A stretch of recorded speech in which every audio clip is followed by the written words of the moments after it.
What's up guys, welcome back to yet another video. I know it's not Tuesday, but I still decided to make somewhat of a tutorial video here. It's not really a tutorial like a how-to, it's just more of like pros and cons of VideoleAP. So that's what we're doing today. So yeah, without further ado, roll the intro.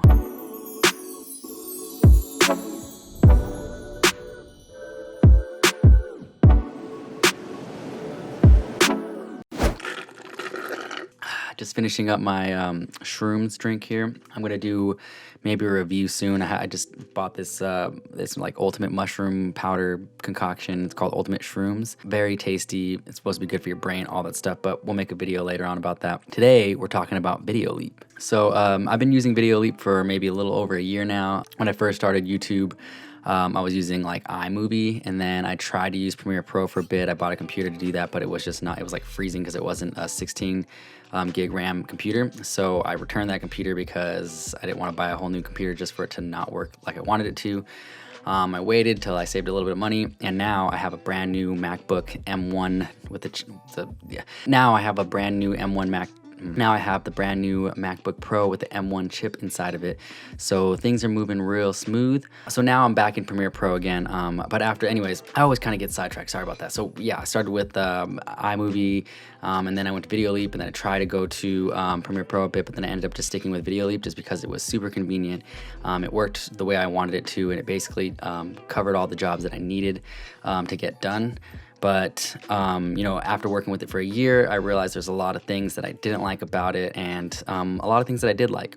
So that's why we're here today. I'm making a video about the pros and cons of VideoleAP. So without further ado, let's get started. So I'll pull up VideoleAP here just so we can have it as like a reference thing. But the first thing I want to say is going to be a pro because it's the best thing about VideoleAP. It's essentially a video editing program on your phone, so it's portable. So the first pro is going to be that it's convenient. It's really good for like on the go, making an Instagram reel, an Instagram video, a short YouTube video. It's really convenient for doing small little projects like that, and even some larger ones if you've got more patience for it, because it does start to like lag the bigger you get. So yeah, I will say that the first pro is that it's convenient.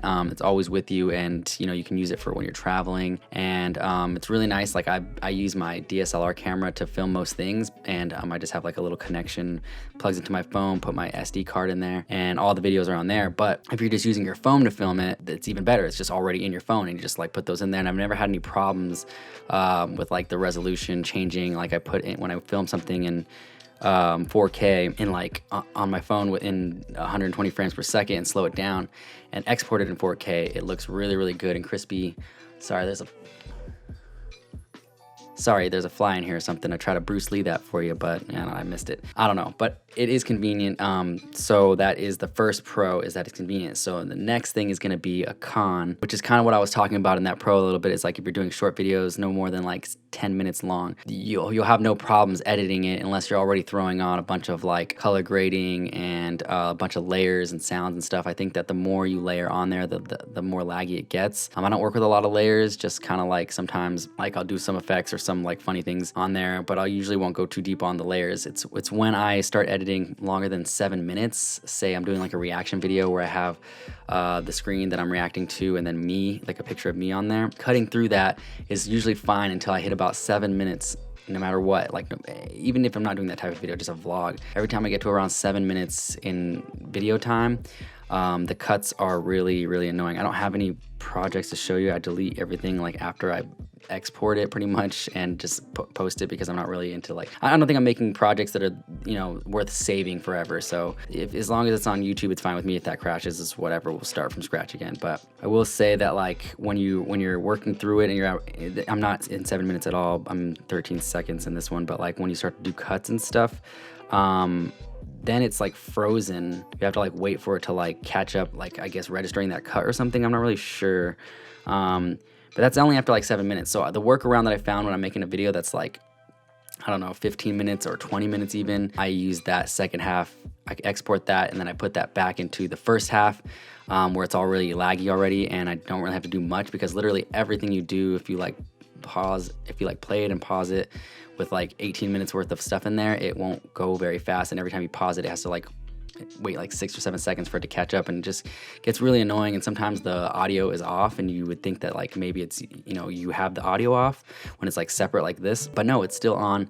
And sometimes I have to export it like while I'm working on it to make sure that it's on, because I have thought that it was that the audio was like matching, but it wasn't one time. So that's always scary as well. So if you're trying to do big projects like that, I recommend just, you know, saving your money and trying to get yourself a computer that can handle a better program. I use Premiere Pro and it works really well with this M1 chip. I haven't had yet. I've had no problems. It's not laggy at all. There's probably about 300 gigs worth of stuff on here already. I have 1 terabyte of space with 16 gigs of RAM. And it's the new M1 chip, so I mean the graphics on it are really good. It's all really nice. So if you're trying to do big projects like that, definitely recommend saving up, because this is good for smaller projects. But it does do a really good job for smaller projects though, so I will admit that. So let's move on. The next pro is going to be that it does have a lot of cool features in it, like transitions, sound effects. It has lots of sound effects and lots of stock video overlays, stuff like that. So I mean, if we just watch this real quick, there's no music. So you can hear the sound effects. That was a little sound effects with like, there's no transitions. I'm not using any yet, but like here's one with like a, yeah, you can see with that. You can do, you know, there's like tons to choose from. You can't import anymore, but that's, you know, a con. This pro, like I love the glitch transitions. They work really well. And then layering them with sound effects makes it even better, which they have tons of free sound effects. But even if you know, if you don't like what they have and you have your own sound effects, you can just put them on your, like in your music in iTunes or whatever. You can access that as well. So it's all over here. You can just put your own music in there, or you can add a bunch of sound effects of your own that you know would work well with the project and do it that way too. So that's what I really like about it, is they have a lot of great transitions, a lot of great filters that you can like change the like intensity of. There's tons and tons and tons of filters, even like negative, which is cool. And like I said, you can bring those down. I usually work with, on like my vlogs, RE2 here, because it just kind of like fades out the blacks a little bit, and I kind of like that like washed out look with some videos. So yeah, that's one of the pros on this, is like it's a good, you know, it's convenient, and it has great like quality transitions. They're seamlessly, they're smooth, great like filters on there as well that you can like change the opacity of. So it's like, you know, you can mess with those, and then you can even use the color correction. I think it's called Tone Lab. There's a thing in there called Tone Lab, and I think that's like kind of like their little color grading thing. I made a video about how to color grade your videos using Tone Lab. It's really nice. It's not the best of the best after working with like Premiere Pro and Lightroom, stuff like that. It's not that great, but it is really cool when it comes to like just adjusting and making things a little bit more of a vibrant color, or, you know, adding some saturation or taking some out. And I made a video about the color grading, which I'll link down in the description below if you want to check that out. Moving on to the next thing though, it's going to be a con for me, because it doesn't have the color curve, which I would really like. The filter that I was telling you about, the RE2 filter, does a really good job of washing it out, because that's kind of why I like the curve, is because it like fades out the blacks a little bit. But as I've been learning more about video and picture, the color curve is really good for correcting like overexposure or underexposure, stuff like that, and just really enhancing your picture or your video. And I just wish that it had that on there, but I'm hoping that they're working on that. I'm gonna add that in the future, because I'm still, even though I use Premiere Pro now for like my main projects, I still am gonna use VideoLeap for you know, Instagram posts, video, small video, things like that. Or like if I'm traveling and don't have my computer for some reason and I need to make like a quick video edit or something, I can just use that, because I've done it before for clients and stuff, and it comes out good. So yeah, that's definitely a con for me, that it doesn't have a color curve, but I hope that they add that soon. So the next pro is going to be that it has easy to use tools like masking and like the blending options, like if you're trying to layer things, or like its chroma keys for like the green screen. I have a video on that. All those tools are really, really user friendly, and yeah, just easy to use. So that's one thing I really liked, was that I didn't have to I didn't know a lot when I was going into it, and it made it really easy, because there wasn't a lot of tutorials out there, which is why I started making tutorials, because the more I learned about it, the more I wanted to share with everybody. So I really liked that the tools were easy to learn. The one thing that wasn't intuitive for me was the keyframes.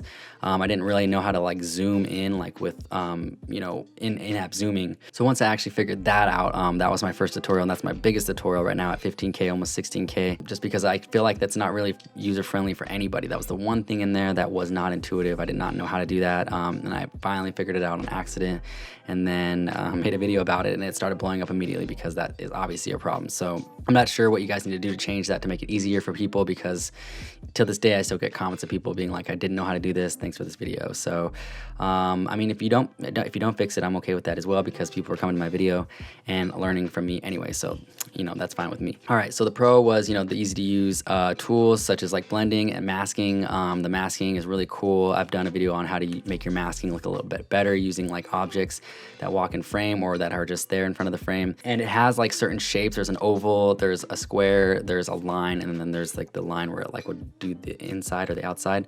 I don't know if that makes any sense. I guess I could just show you real quick in here. See, that's another thing, is like sometimes the app is a little bit janky. Like if you press something, it just doesn't work the way it's supposed to. So like currently it has 2 masks on there for whatever reason. So we'll just fix that. It like added, oh, maybe that's like a new feature that I didn't know that it had. It can add multiple layers of masks. I don't know, but or maybe the app is just having problems, because you know, sometimes it does that because it's an app on your phone. So we'll just start with this mask. Okay, so this is what a mask is. It basically will show you what's underneath. So it has a line. It has this, like this is what I was trying to explain to you that didn't really make sense. Probably was this. It has a circle, it has a rectangle, and then you can invert it to switch what's shown. So that's really cool that they have that. It's really easy to use, and I've used it a lot and it works well. But the con would be that you can't draw in your own mask. So if something's passing by and it's not completely straight or curved, you have to, it would be nice that you'd be able to draw it in for each frame so that it like looks perfectly when it's masking through if someone had a backpack on or whatever. That's like the only con I kind of feel with all those tools. I just wish they had a little bit like the color curve, and then that you were able to draw your masks, and I feel like that would be really nice.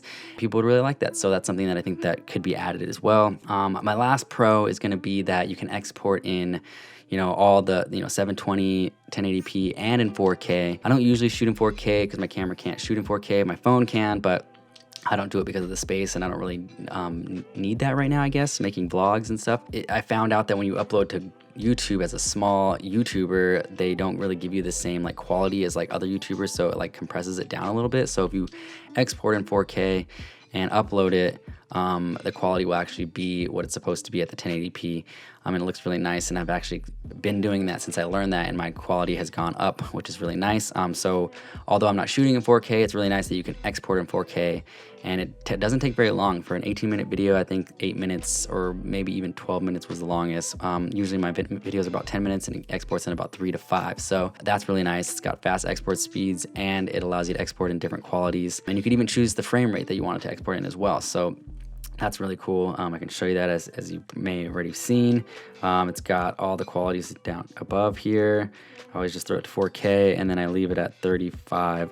But you can do 25 or 24, 25, 30, 50, and 60 frames per second, which is really, really nice. Press save, and then it'll just start exporting your project. The last con I will say is it's going back to that first con, which is that it freezes in certain projects when they get really big. You know, as I was vlogging more, wanting to do more videos and trying to create more often, it was really frustrating that it was freezing. So I'm just going to repeat this con because it's a really annoying thing. Because once that starts happening, and it's like you're so close to editing, you got like 3 minutes of the video left to edit, but every cut you have to like you have to close the app down and open it back up again. Make sure the cut was correct and that you moved it right, because as soon as you slide, as soon as you move the clip over like this, it'll freeze. So you have to close the app and then open it back up again because it'll be frozen.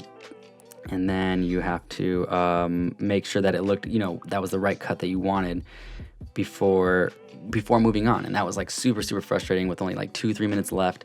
That took me another 10 minutes just to do like an edit a video, when it's just because of how tedious it is. And it almost makes you want to give up on that kind of stuff. So that's definitely the worst con that this app has. But even with all those cons, I still love the app. I still would recommend it to anybody who's getting into video work, obviously as a beginner, or just needs something that's like simple for on the road, like Instagram videos, small little like tiny vlog type things, or like TikTok videos. This app is like perfect for that. Super cheap. I don't know. I think I paid for the year, but it can't be more than like $7 a month. And I really love it. So I recommend it to anybody who's trying to get into video work and doesn't want to pay like, huge amounts for big pro programs because they're just trying to get their feet wet in video editing. I think this is a great app for starting, for traveling, and just for convenient use. So yeah, check it out if you haven't already gone pro.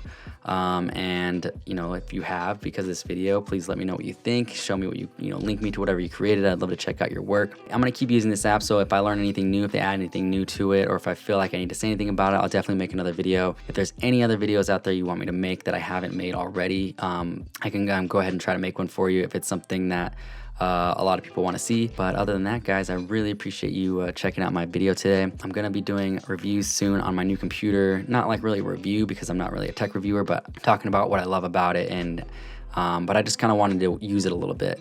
And the only thing that I hate right now is that you have to buy extra connections. It only comes with 2 lightning ports, so you got to buy like a lightning port with a USB connection on there, a lightning port with a SD card connection on there. You know, if you want to do more than just 2, you have to buy a lightning port with that and then add an extender. And I don't really know how connections work, but I just feel like layering them up like that can't be good for the quality. I don't know. Anyways, if you stuck through to the end, I love you, and you should just become fam by now. Go ahead and hit that subscribe button, and we can become fam and grow together. So we're trying to hit 1 million this year, but you know, that's like the big goal. But a real goal for me is 10K. I'm trying to do 10K this year, and I believe that we can really do that. So if you really like the information in this video, and if you want to learn more things, please subscribe to this channel. I make tutorials, vlogs, and sometimes funny content that's not so funny, but hey, we're growing, we're learning. So yeah, all right guys, I'll see you next time. Peace.